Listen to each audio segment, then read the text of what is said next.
네, 샬롯 한인 성도 여러분 반갑습니다. 네, 반갑습니다. 저는 서영교 목사라고 합니다. 아까 우리 목사님께서 소개시켜 주셨는데 지금은 외국인 교회를 맡고 있지만 항상 한인이 훨씬 낫다라는 생각으로 이렇게 살고 있습니다. 그리고 우리 목사님께서 이렇게 말씀을 또 전할 수 있는 귀한 특권 주셔서 하나님께 영광을 돌립니다. 어디서나 하나님 말씀이 흥황해서 저희가 하나님의 나라가 이루어지는데 동참하였으면 좋겠습니다. 그래서 우리 모두가 하나님 나라가 이루어지기를 간절히 소망하는 그런 마음으로 이 남은 때를 살아가면 얼마나 좋겠습니까? 그렇죠? 네. 특별히 이제 찬양을 할 때 저희가 정말 많이 감동을 받았습니다. 저희 교회에서는 이제 백인 분들이 많기 때문에 목소리를 많이 안 내십니다. 그래서 찬양팀과 제가 항상 앞에서 찬양을 부르는데 제 목소리가 가장 큽니다. 저도 노래를 잘 부르지 못하는 편인데도 그래서 근데 오늘 그러니까 찬양을 다 함께 같이 부르니까 너무나 좋더라고요. 우리 같이 온 우리 작은 아이들도 혼자 있을 때는 잘 안 부르더니 옆에 이제 친구가 있으니까 아주 크게 찬미를 잘 불렀습니다. 네, 감사합니다. 네. 네, 오늘 말씀 나눌 제목은요. 작은 나귀를 타신 하나님이라는 예수님이라는 제목으로 말씀을 나누려고 합니다. 제가 이제 시작을 하면 되는가? 네, 감사합니다. 네, 어린 나귀를 타시는 예수님. 여러분 말씀을 시작하기 전에 잠시 여러분들께 질문 하나 드리고 싶은데 버킷리스트라고 하는 걸 들어보셨나요? 네, 제가 버킷리스트라고 하니까 어떤 분이 아니라고 버킷리스트라고 하셔가지고 네, 버킷리스트. 어떤 분들은 뭐 에베레스트를 이렇게 한번 가시는 게 평생의 버킷리스트의 하나다. 어떤 분은 PCT를 가시는 거예요. 이게 Pacific Crest Trail이라고 그래서 샌디에고부터 저 위에 거기까지 올라가는 엄청난 길의 트레일을 가는 것이 일생의 큰 버킷리스트다. 뭐 어떤 분은 스포츠카를 몰아본다. 뭐 이런 것인데 버킷리스트는 사실은 저희가 이 세상에 살 동안 거기에 이 세상을 향한 어떤 희망과 열망을 나타낸다고 볼 수 있죠. 그렇죠? 네. 저는 어떻겠습니까? 저도 뭐 이 세상을 향한 열망이 있겠습니까? 네, 있습니다. 저도 있었는데 여기 보시면은 제가 하나 적어놨습니다. 예루살렘에서 1년 우리 가족과 함께 그 예수님이 걸으셨던 그곳에서 한번 살아보는 게 사실은 버킷리스트의 제 1번입니다. 근데 요즘 들어서 조금 달라지고 있습니다. 그냥 일주일 동안 아이들이 없는 곳에서 저희 사모님과 함께 어디 가서 조용한 곳에서 살고 싶다. 이런 걸로 제가 이제 바꾸고 싶다는 생각이 갑자기 들고 있습니다. 하지만 그럴 수는 없고 아이들은 뭐 어차피 지켜야 되니까요. 싫으나 좋으나 20살 때까지 같이 살아야 됩니다. 20년인가요? 네.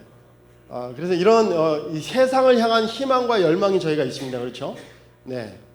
뭐 그 중에서 또 가장 사람들이 이 세상에 대한 열망을 나타내는 것이 내가 죽은 뒤에 무슨 업적을 이 세상에 남기고 갈까, 이런 열망에 또 쌓여 있습니다. 높이 올라가면 올라갈수록, 성취를 많이 하면 할수록 내가 이 세상에 내 이름을 어떻게 남길까, 무슨 업적을 남길까, 무슨 유산을 남길까, 이런 고민들을 많이 하죠. 이탈리아 이 로마에 가시면 티투스 개선문이라고 있는데 가 보신 적 있으십니까? 누구라도? 네, 아무도 없으시네요. 네, 그러면 얘기하기가 조금 힘든데 그 티투스 개선문이라고 하는 건요, 그 로마 이 나라가 AD 70년에 티투스 장군을 이끌고 예루살렘을 멸망시키면서 예루살렘 성전을 파괴시키고 그 군인들로 하여금 그 안에 있는 기물들을 탈취하는 그런 일이 일어났습니다. 많은 사람들 죽이고. 근데 티투스 장군이 내가 이 세상에서 남길 유산이라고 한다고 하면서 벽에 그려놓은 것이 바로 저 티투스 개선문입니다.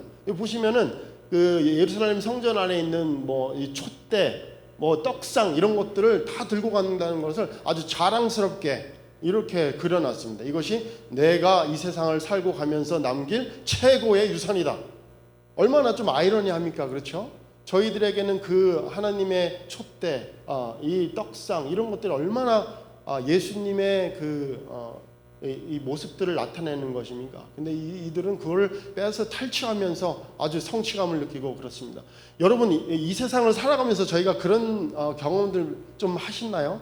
하나님의 길을 갈 때, 하나님의 말씀대로 살려고 하고 예수 그리스도의 그 길을 가려고 할 때 세상 사람들은 우리들에게 힘든 시간을 주죠. 네, 저희들은 어쩔 때는 하나님의 의를 찾는 그 길을 방해하기도 하고, 우리에게 이 해코지 아닌 해코지, persecution, 갑자기 그 단어가 생각이 안 나네요. 박해를 저희를 합니다. 네, 그 박해를 저희에게 하면서도 그 사람들은 오히려 더 잘한다, 그것이 잘한다고 생각하면서 여기 본인들의 업적이라고 이렇게 걸어놓을 수도 있습니다. 참 아이러니하죠. 저희들은 하나님의 말씀대로 순종하면서 살아가려고 하는데 세상 사람들은 그 길을 반하여서 가는 것이 오히려 더 큰 이 세상의 유산인 것처럼 이렇게 하면서 살아갑니다. 정말 아이러니합니다. 그런데 여러분들과 오늘 저녁 때 나누고 싶은 어떤 주제는, 예수님은 그렇다면 이 세상에 오셨을 때 어떤 열망을 가지고 살아셨을까 하는 것입니다. 그렇죠? 어떤 열망을 가지고 살아셨을까요?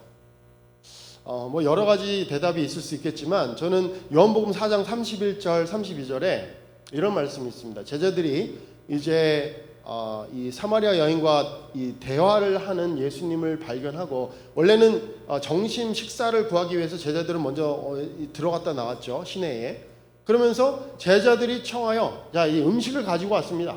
랍비여, 예수님이여 잡수십시오, 이렇게 얘기를 했습니다. 가라사대 예수님께서 내게는 너희가 알지 못하는 먹을 뭐가 있다고요?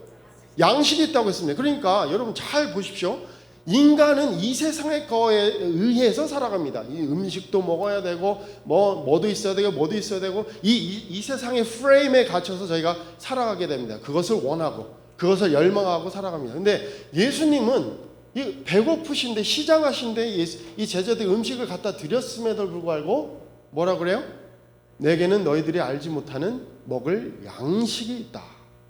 참 이해하기 힘든 말입니다. 지금 시장하실 텐데, 그러니까 예수님께서는 지금 뱃속에 배가 고프신 것보다 지금 방금 어떤 일이 있으셨어요?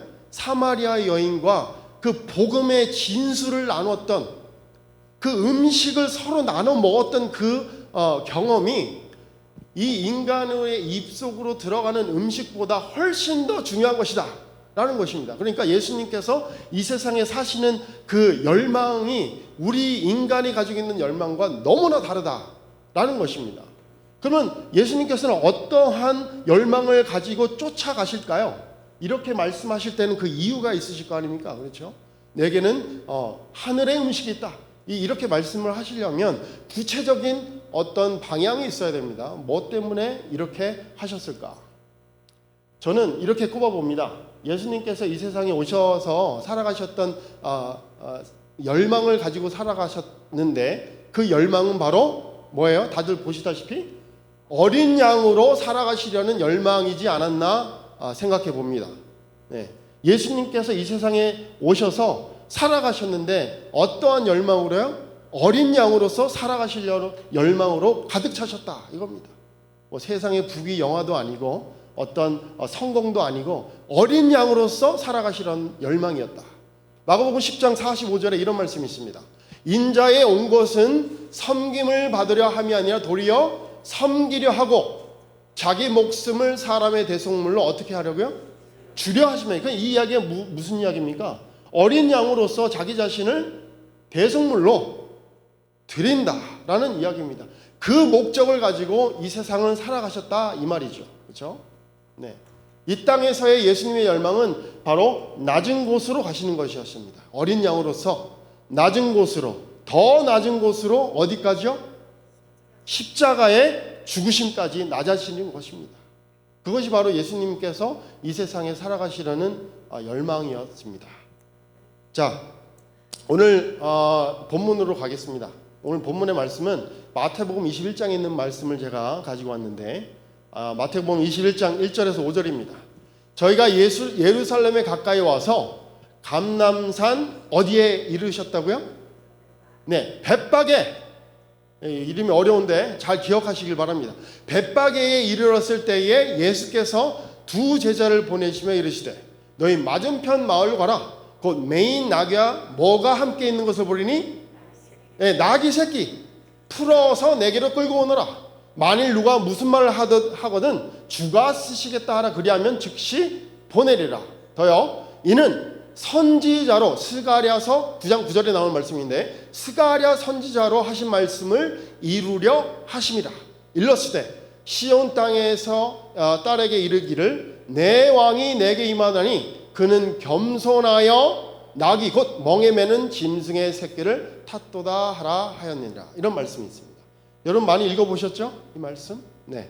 작은 나귀를 타시는, 예루살렘 성으로 들어가기 전에 나귀 새끼를 타고 가셨잖아요. 입성하실 때 그 이야기입니다. 네. 나귀 새끼를, 근데 한번 주목해 보십시오. 두 가지. 하나는 그 마을 이름입니다. 벳바게라는 마을에서 그 나귀를 취하셨다. 이게 중요합니다. 그리고 하나, 내 왕. 그러니까 왕이 누구세요 지금? 예수님이시죠. 그렇죠? 예수님이 우리에게 오시는데 그는 어떤 것을 타고 오신다? 나귀를 타고 오신다. 왜요? 그분이 뭐 하시기 때문에? 겸손하시기 때문에. 겸손하다라는 말이 있습니다. 네. 이 세 가지의 표현을 좀 주목해서 기억하셨으면 좋겠습니다. 첫 번째, 자, 벳바게. 자, 이 벳바게라는 이름은 뭐 들어보셨을 텐데 이때 뜻이 사실은 명확하게 우리가 공부해 보진 않은 것입니다. 이 벳바게 히브리어로 보면 베이트, 파게 이런 단어를 같이 뭉쳐놓은 거, 두 가지 단어를 뭉쳐놓은 거예요. 베이트, 파게. 근데 베이트는 아시는 분 아시겠지만 집이죠, 집. 그래서 베들레헴 했을 때 베이트레헴 해서 빵집 뭐 이런 뜻이죠. 베이트 엘 하면은 하나님의 집 이렇게 되는 겁니다. 그래서 베이트는 집이고, 근데 여기 뭔가 파게라는 거는 무화과 나무는 나무인데 무화과 나무가 없는, 잘 익지 않은, 설익은 익다만 아예 없는, 그러니까 무화과 나무가 없는 집이다라는 뜻입니다. 사실은. 예. 자, 성경에서는요 이 나무들로 이스라엘을 표현을 종종 합니다. 그렇죠? 어떤 나무가 있었죠? 이스라엘을 표현할 때? 네, 뭐 포도나무도 있고, 그죠? 또 어떤 나무가 있죠? 올리브 나무도 있고요. 그다음에 이 무화과 나무도 네, 이스라엘을 또 표현을 합니다. 근데 이스라엘은 또 어떤 나라를 또 궁극적으로 표현을 해요? 하나님의 나라를 또 표현하죠. 그렇죠? 하나님의 나라를 표현합니다. 그렇기 때문에 우리가 무화과 나무를 성경에서 이용했다라는 것을 주목해 봐야 할 필요가 있습니다. 자, 무화과 나무가 또 여기에도 등장합니다. 마가복음 11장 12절 14절에 저희가 베다니에 나왔을 때 이튿날, 이거는 어떤 시간, 이 타임라인을 좀 이해를 하시면 좋은데, 벳박에 무화과 나무가 없는 집으로 들어가셔가지고 나귀를 취하셔서 예루살렘 성전으로 들어가셨죠. 거기에서 무엇을 했습니까? 예수님이 첫 번째 하신 일이 뭐죠? 성전을 정결하게 하셨죠. 그렇죠? 성전을 정결하게 하시고 이튿날입니다. 저희가 베다니에 나왔을 때에 그 이야기입니다. 벳바게, 그 다음에 예루살렘, 베다니 이렇게 됩니다. 예수께서 시작하신지라 또 배가 고프셨어요. 멀리서 잎사귀 있는 한 뭐를 보시고, 무화과 나무를 보시고 그 나무에 무엇이 있을까요? 가셨더니 보신즉 잎사귀 외에는 아무것도 없더라. 이는 무화과의 때가 아님이라. 예수께서 나무에게 일러 가라사대 이제부터 영원토록 사람이 내게서 열매를 따먹지 못하리라 하시니 제자들이 이를 듣더라. 여러분, 이 말씀은 사실은 좀 어려운 말씀 중에 하나입니다. 그렇죠? 잘 보시면 일단 저주를 하신 것부터 좀 이해가 좀 힘들고, 그리고 무화과 때가 아니잖아요. 그래서 무화과 나무가 없어요. 그럼 당연한 거 아닙니까? 근데 이제 무화과 나무 때가 아닌데 무화과 나무 열매가 없다고 저주를 하신 거예요.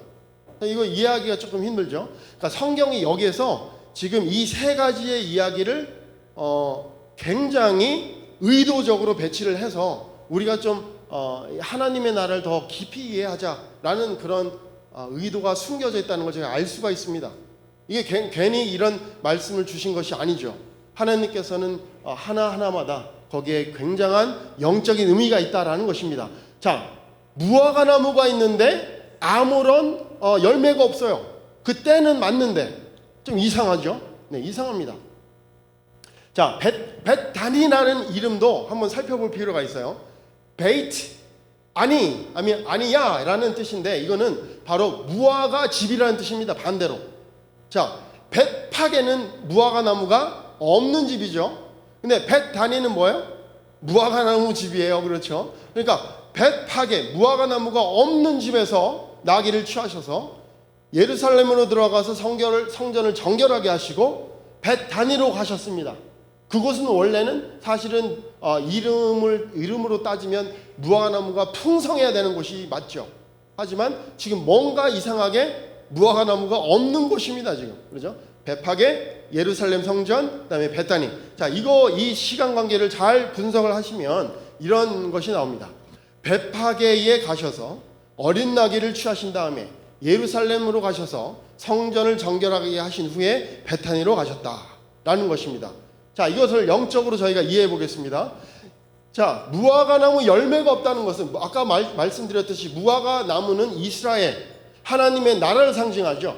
그런데 예수님께서 저 하늘에서 이 땅으로 오셨을 때 이 세상에는 영원한 생명이 있었습니까? 없었습니까? 아니, 지금도 사실은 없죠. 예수님이 없이는 이 세상에 영원한 생명이 없습니다. 네, 영원한 나라가 없어요. 예수님이 없으면. 그렇다면 예수님께서 영원한 생명이 없는 이 땅 어두운 곳에 오셔서, 그렇죠? 어린 나귀를 타시고 가장 겸손한 모습으로 오셔서 어디로 향하셨어요? 예루살렘으로 향하셨습니다. 예루살렘, 바로 평화의 도시. 예, 그곳으로 가셔서 뭐를 하시려고요? 사실은 성전을 정결하게 하실 때 어떤 이야기를 또 하셨습니까? 이 성전을 무너뜨리라. 그러면 내가 어떻게 하리라? 3일 만에 일으키리라. 이런 말씀 또 하셨죠. 정결하게 하신다면, 여러분, 성전을 정결하게 하신다는 그 핵심은 바로 예수님의 그 십자가의 죽으심, 그의 피로만이 성전이 정결하게 되죠. 그렇기 때문에 이 예루살렘에서의 정결하게 하신 예수님의 그 모습은 바로 본인의 죽음을 상징한다는 것입니다. 그리고 나서 그 이튿날 어디로 가셨어요? 벳다니. 사실은 우리가 하나님의 그 구원의 큰 계획을 보고 있는 겁니다. 하늘나라에서 모든 것을 내려놓고 이 땅의 어두운 곳으로 오셔서 어린 나귀를 타시고 어린 양으로서 죽으시고 성전을 정결하게 하신 후에, 그렇죠, 나오셨습니다. 그래서 사실은 벳다니는 하나님의 영적인 하나님의 나라를 상징하는 것입니다. 그래서 이 벳다니는 그 12개월 그 시절에 상관없이 열매를 맺어야 돼요, 안 맺어야 돼요? 영적으로 생각한다면 하늘나라에 12 그 나무가 있는데 12달 계속 열매를 맺어요, 안 맺어요? 맺죠. 인간의 그 시즌이 없습니다. 네, 봄, 여름, 가을, 겨울이 있어요, 없어요? 없습니다. 그러니까 예수님께서 만들어 놓으신 하나님의 왕국에는, 하나님의 왕국에는 결코 인간의 때와 인간의 생각과 인간의 바람 이런 것보다 그런 거를 더 뛰어넘는 언제나 영원한 그 생명과 영원한 열매가 숨쉬는 곳, 바로 하늘나라라는 것입니다. 그런데 지금 그 예수님 당시에는 아직까지 그 나라가 아직까지 완전히 임하지는 않았죠. 네, 아직까지 임하지 않았기 때문에 그런 말씀을 하셨다는 거죠. 네, 무화과 때가 아닌데, 무화과 열매가 맺지 않았다. 네, 왜냐하면 이 땅에 아직까지는 하나님의 나라가 이 땅에 있지 않은 이 시간까지는 이 하나님의 나라에서 맺는 이 12달 맺는 이 아름다운 영원한 실과 생명 과일이 나지 않는다라는 뜻입니다. 네.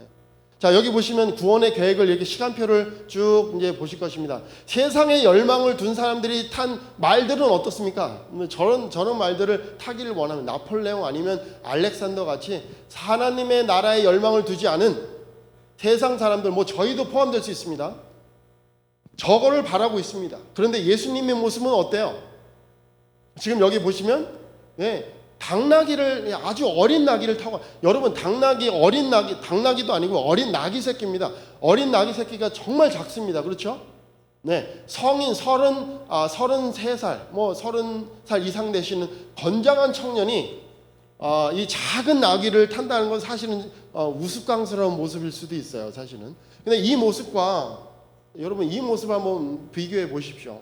세상에 열망을 둔 우리들의 모습과 네, 어린 양으로 살아가시려는 우리 예수님의 모습을 비교해 보시면 이런 연결고리가 또 나옵니다. 마태복음 21장에 그 당나귀를 타고 가시는 모습을 보여주셨죠. 근데 그 모습을 보여주신 것은 어떤 선지자로 하신 말씀을 이루려고, 스가랴 선지자로 말씀하신 것을 이루시려고. 근데 그 스가랴 선지자가 했던 그 말씀은 어디에서 온 것이냐면 바로 창세기 49장에서 나오는 말씀이에요. 자, 창세기 49장에는 야곱이 이제 죽기 전에 12아들에게 이제 유언을 남깁니다. 그렇죠? 마지막 가는 길 우리 아들에게. 근데 그 야곱이 주는 그 예언은 예수님에 대한 예언이에요. 자, 살펴봅시다. 창세기 49장 10절에서 12절인데, 홀이 유다를 떠나지 아니하며. 자, 예수님이 어느 집회에서 오셨죠? 유다 집회에서 오셨죠. 네. 지금 예수님에 관한 예언을 지금 창세기 49장에서 읽고 있는 겁니다. 치리자의 지팡이가 그 발 사이에서 떠나지 아니하시기를 실로가 오시기까지 미치리니 그에게 모든 백성이 복종하리로다. 자, 근데 여기 굉장히 이상한 말씀이 있습니다. 그의 나귀를 포도나무에 맨다, 이런 말씀이 있어요. 그리고 그 암나귀 새끼를 아름다운 포도나무에 맬 것이며, 또 그 옷을 어디에 빤다고요? 포도나무에 빨며 그 복장을 포도즙에 빨리로다. 그 눈은 포도주로 인하여 붉겠고 그 이는 의로 인하여 희리로다. 자, 유다 지파에서 예수님 왕이 오신다라는 것까지는 이해가 돼요, 그죠? 그런데 그의 나귀를 포도나무에 맨다라는 것을 한번 주목을 해보십시오. 어떤 뜻일까? 지금 우리가 예수님은 겸손하시기 때문에 그 어린 나귀를 타셨다, 이렇게 보통 이해를 했는데, 정말 겸손하시려면 나귀조차 안 타시면 좋죠. 걸어가시면 더 좋죠. 네, 그러면 더 겸손한 모습이 되죠. 제자들은 이렇게 힘들게 걸어가고 있는데 본인은 그래도 뭐라도 타셔야 되겠으니까 그래 조그만 거라도 달라, 이러면서 겸손한 모습을 보여주셨겠습니까? 한번 깊이 생각해 보시면 나귀 자체를 탄다는 것이 겸손의 모습인 것 같긴 한데 완전한 겸손한 모습은 또 아닌 것 같아요. 네, 이 뒤에 있는 제자들은 뭐 하고 있어요? 힘들게 지금 걸어오고 있잖아요. 그러니까 겸손의 모습이라고 했을 때 어떠한 겸손의 모습을 지금 나타내고 있느냐, 이걸 한번 생각해 봐야 된다는 것입니다. 자, 여기 보시면, 자, 영원한 생명이 없는 곳에 오신 우리 예수님, 왕으로서 오셨지만 가장 낮은 모습으로 나귀를 타셨다. 나귀를 왜 탔을까? 아까 창세기 49장에 포도나무를, 그 나귀를 어디에 맨다고요? 포도나무에 맨다.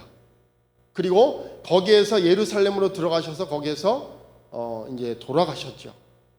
그리고 근데 이 장면을 한번 보시면, 이 예수님이 나귀를 탄 장면과 창세기 49장에 나타났던 이 나귀를 포도나무에 맨다, 포도 열매에 맨다 라는 뜻은 예전에 어떤 일을 했었냐면, 그 당시에 포도를 이제 수확해서 이 포도즙을 만들지 않습니까?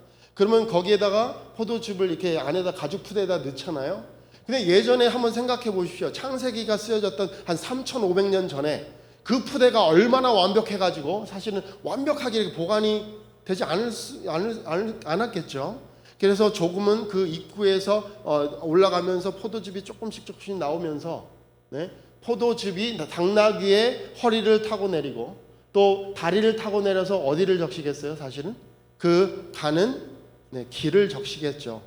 뭐 다 쏟아붓는다는 얘기가 아니라 그 가는 동안 그 포도즙이 등에서부터 다리를 타고 내려 그 다음에 그 길에 적신다.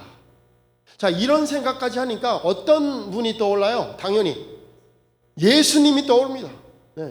예수님께서 지금 그 나귀를 타고 예루살렘으로 입성하는 그 모습은 이 후일에 예수님께서 뭐를 가지고, 십자가를 가지고 골고다 언덕을 가시는 모습을 상상하게 만듭니다.